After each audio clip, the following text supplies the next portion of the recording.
Mr. Christopher De Souza.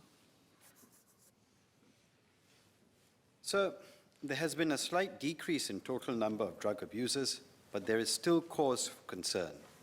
The statistics show that the contamination rate is still high, with the proportion of new drug abusers remaining high at about 40%. The proportion of new drug abusers under 30 years of age also remained high at about 2/3. In the past 4 years, the age group of those between 20 to 29 has made up about 45 to 50% of new abusers each year.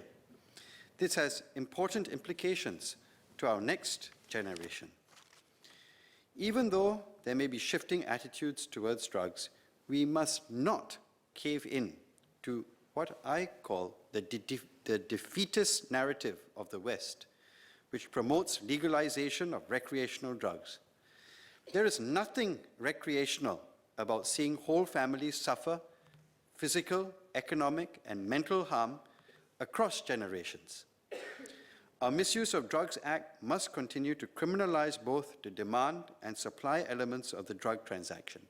That is, trafficking the drug, the supply, and the consumption of it being the demand.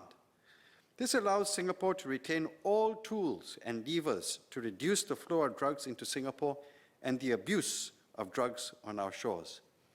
In light of this, will the MDA be further bolstered to meet the morphing drug threat?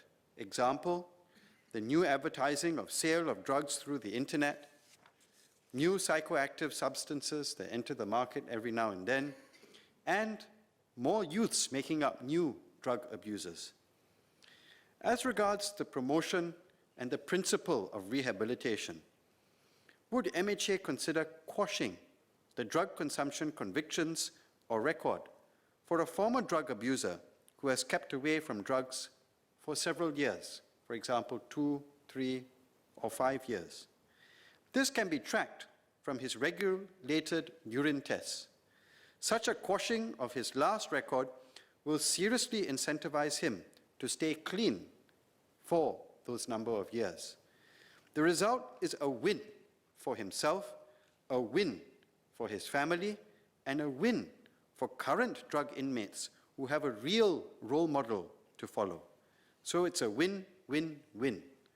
It is worth a serious try, and would MHA kindly consider it?